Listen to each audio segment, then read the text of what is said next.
I worked at a small-town bank branch where speaking up got you in trouble, especially if you were right.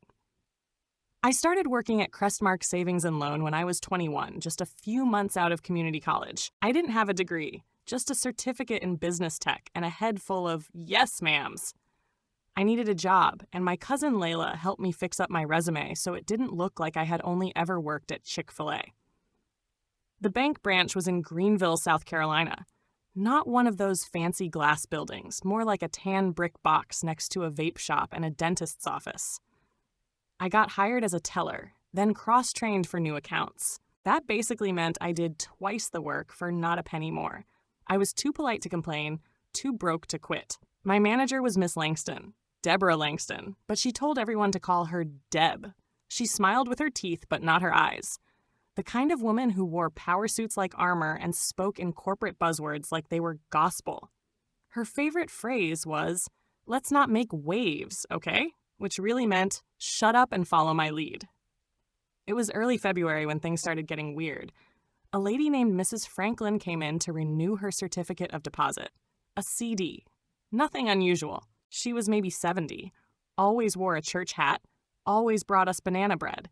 But this time, when she sat down across from me, she looked confused. "I thought this wasn't due to renew until March," she said, squinting at the paper I handed her. I looked at the renewal date. It did say February, but I remembered seeing her original maturity date listed as March 17th. "I think you might be right," I told her, honestly. "Let me double check." I walked the paper back to Ms. Enix, Langston, who was sitting at her desk pretending not to eavesdrop. "This CD was dated March, but now the system's showing February," I whispered. She barely looked up. "Just process it as is." "But it's fine," she cut in, sharper this time. "We're just locking the rate in early. Customers are getting a better deal. Don't overthink it."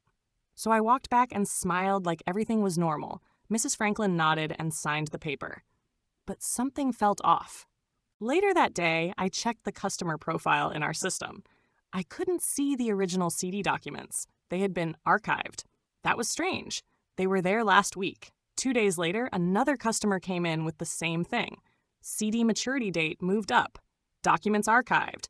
Backdated renewals. Every time I asked about it, I got the same answer. It's nothing to worry about. Except it felt like something. I brought it up again the following week, after a third CD renewal seemed wrong. This time, I waited until we were alone in the break room. "Deb, why are the dates changing?" She put her coffee down a little harder than necessary. "Cameron, I need you to stop asking about things that don't concern you. You're not in compliance. You're not in management. Your job is to process transactions and make people feel good about banking here." "I'm just saying, if someone audits the branch, they're gonna..." She stood up. "Sign the paperwork, or I'll write you up for insubordination."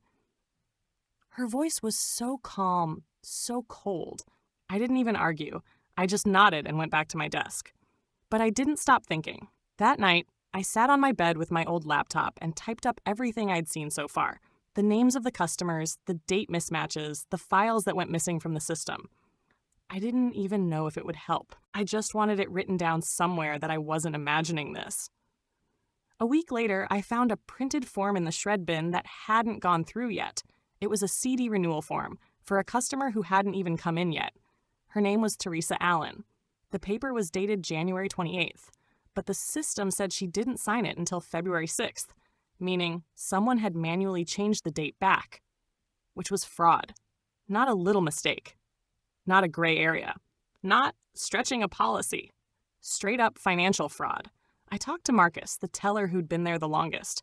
He always kept to himself, head down, headphones in, during lunch. I figured if anyone had seen this stuff before, it'd be him. "Do they always do that with the CDs?" I asked one day after close. He looked around like he wasn't sure if it was safe to answer. Then he said, "Yeah, they've been doing that for a while." "Isn't it illegal?" He shrugged. "Maybe, but it makes our branch look like it's hitting the quarterly targets. No one asks questions if the numbers are good." I started printing backup copies of the new account logs and saving screenshots to a private flash drive I kept in my car. Paranoid? Maybe. But I knew what I saw, and I wasn't going down for somebody else's choices.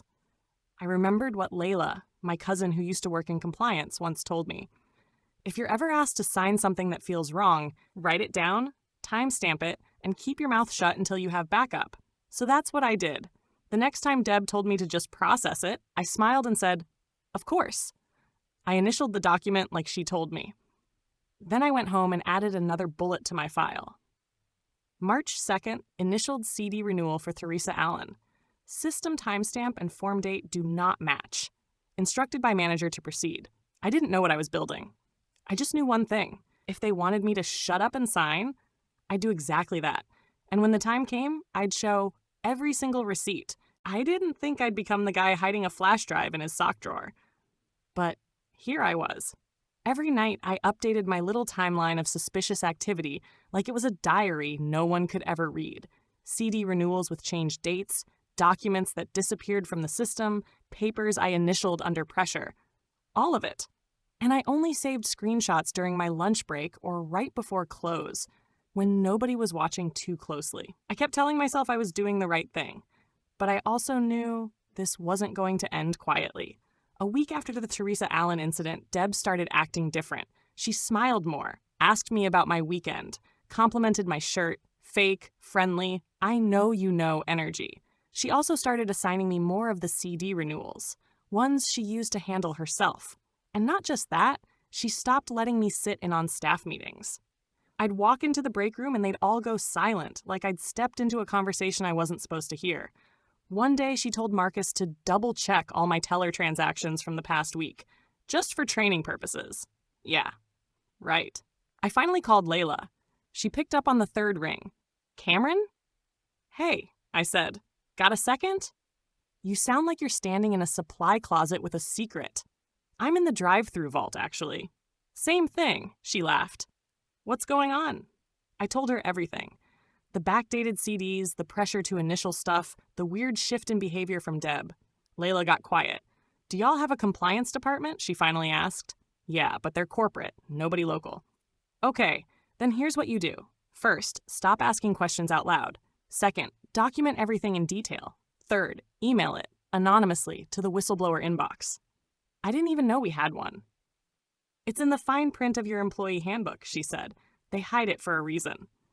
I found it that night. Took some digging, but it was there, compliance.alerts@crestmarkcorpcorp.com. I created a brand new email using a library computer and a burner Gmail account. Wrote everything down. Clean, organized, attached screenshots, dates, names, what I was told, what I saw. I ended it with, "I am submitting this in good faith as an employee concerned about potential misconduct. I do not want to lose my job for doing the right thing." Then I hit send and waited. The next 3 days were painfully normal. Deb smiled. Marcus avoided eye contact. Everyone else acted like nothing was happening. But on Friday, just before lunch, a guy in a Crestmark ID badge walked into the branch and asked to speak to Deb privately. His name was Mr. Dansby, regional rep. He usually came once a quarter, but this visit wasn't scheduled. I saw Deb's face when he walked in. It twitched, just for a second, but I caught it.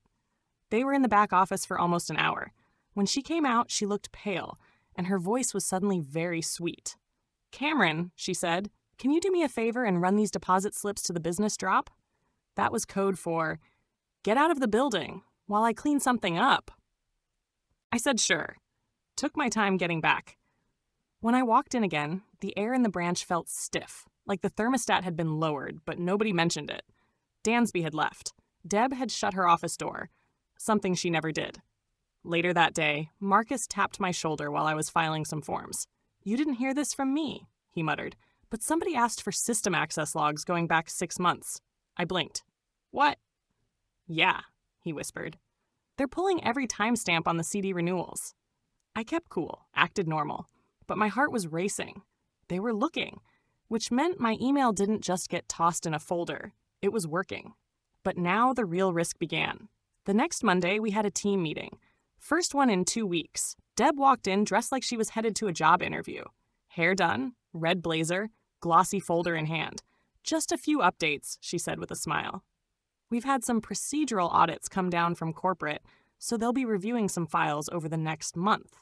Nothing to worry about." "Nothing to worry about?" She sounded like a flight attendant lying about turbulence. Then she looked right at me and said, "It's important that we all remember how essential accuracy and team cooperation are." Subtle. Real subtle. That week, things got worse. She scheduled me to close every single day. Even though we were supposed to rotate, she assigned me random tasks like re-alphabetizing the archived client files, which was basically a punishment detail. At one point, she pulled me aside and said, "I know you're ambitious, Cameron, but ambition without loyalty, that gets people in trouble." That's when I realized she knew, or at least suspected. I started sleeping with the flash drive under my pillow. I know how dumb that sounds, but I felt like I had the only flashlight in a pitch-dark room, and someone was walking around looking for a way to break it. One night, I dreamed I walked into the branch and all the computers were gone. Just blank desks. No proof. No paper. Like it had all been erased. I woke up sweating. Then something finally cracked. A customer named Kelsey Tran came in and asked to speak to the manager. She said she'd opened a CD 2 months ago and was promised she could withdraw it early without penalty. Now she was being charged a $400 fee. Deb told her, "I'm sorry, that's not what the terms state." Kelsey argued, said she remembered the conversation clearly, said she even saw me in the office when it happened. I hadn't been involved, but now I was involved. Kelsey turned to me and said, "You remember this, right? I sat in that chair. She told me no fee." I looked at Deb, then at Kelsey, and I said, "I wasn't part of that conversation, but if you'd like to file a complaint, I can show you the form." Deb's eyes burned into me. Kelsey asked for the form. I gave it to her. That night, I got a call from Layla. "They pulled 5 branches into review today," she said. "Yours is one of them." I swallowed. "How do you know?" "My friend's on the internal audit team. It's going higher up than you think." I didn't say much, just sat there staring at my computer screen, flash drive in hand, because I knew the storm was coming. And I had every reason to be scared, but I also knew something else now. They could say I was young. They could say I didn't understand. They could say I was just following instructions. But I had the truth, and I was ready to let it speak for itself. Monday started like any other day. Quiet lobby, bad coffee, too many emails. But by 10:17 a.m., everything changed. That's when 2 people in suits walked through the front door. Not customers, not vendors, internal audit team. They didn't smile. They didn't say much. One flashed a badge. The other asked for Deborah Langston by name. The weirdest part? Deb pretended like this was totally normal. "Oh, of course. Come on back." She walked them into her office with that same fake laugh she used on angry customers. But the second her door shut, Marcus and I locked eyes. He mouthed, "Oh, snap." I just nodded, trying not to grin. Inside, the walls were too thick to hear, but I swear I could feel the stress leaking out from under the door like steam. At lunch, I stayed at my desk, watching. Every few minutes, someone from the audit team would pop out of her office and ask a question, quiet but firm. By 1 p.m., they started calling staff in one by one. First Marcus, then Trina, then the assistant manager, Jasmine. When they called me in, I was ready. They sat me down in the conference room. Plain table, 1 chair across from 2 auditors, clipboards out, pens moving. "Cameron Wells? Correct?" one of them asked. "Yes, sir?" "We just want to ask you some questions about your role, your responsibilities, and anything you've noticed lately that doesn't align with bank policy. This is a protected conversation. You won't be penalized for telling the truth." I took a deep breath. Then I opened the file folder I brought from my backpack and slid it across the table. They blinked. "What's this?" "Backdated CD renewals," I said. "Screenshots, paperwork, instructions I was given. I documented everything." They looked at each other. Then one of them smiled, just a little. "Thank you, Mr. Wells. That's very helpful." By 3:30, they called Deb back in again. This time, she didn't come out smiling. She looked shaken, her lipstick smudged, hair pulled tighter than usual. Then, while everyone was still working, she stormed out of her office with a box in her arms. A cardboard box, with her name written on the side in Sharpie. She didn't say goodbye. She didn't look at anyone. Just walked straight out the front door. Jasmine followed her out, whispering something I couldn't hear. Marcus leaned across the counter and whispered, "Yo, they really fired her." I nodded slowly. I'd never seen someone get removed from a job like that before. not in real life. No warning, no announcement, just gone. It was wild, and part of me felt bad. Yeah, seriously. Bad. Because Deb may have been awful, but she had a kid, a mortgage, a life outside of work, and now she was walking away with a box and a silence that probably screamed louder than anything else. But I also remembered what she did and what she made me do. So yeah, I felt bad, but I didn't feel guilty. The next morning, corporate sent in a temporary manager named Mr. Boyle. He was tall, bald, and looked like he hadn't laughed since 1993. He called a team meeting and basically said, "I'm here to clean up, keep your heads down, follow the rules." That was it. Then he handed out a packet labeled Internal Compliance Reset. It was 20 pages of rules and procedures we'd already supposedly been following this whole time. Funny how important rules become after someone gets caught breaking them. Marcus pulled me aside later that day. "I told them what I knew," he said. "I didn't give them as much as you, but I backed you up." "Thanks," I said. "I didn't want to get involved," he admitted, "but I'm glad you did." Then he looked at me differently, like I wasn't just the young guy anymore, like I was someone worth listening to. A few days passed. Then I got an email from someone in HR. Subject, Internal Integrity Review, follow-up message, to trust that my signature wasn't going to be used as a shield for someone else's mess. One Friday afternoon, right before close, a young guy walked in asking about CD rates. I gave him the brochure and offered to answer any questions. He looked about 19, maybe a year or two out of high school, and kind of unsure of himself. As he read through the numbers, he asked, "So, what happens if I change my mind after signing?" I smiled and said, "Then we walk through it together. I don't hide stuff in the fine print." He laughed. "That's cool. I've been to some banks where they just say sign here and push a pen in your face." I just nodded. Yeah, I know that feeling.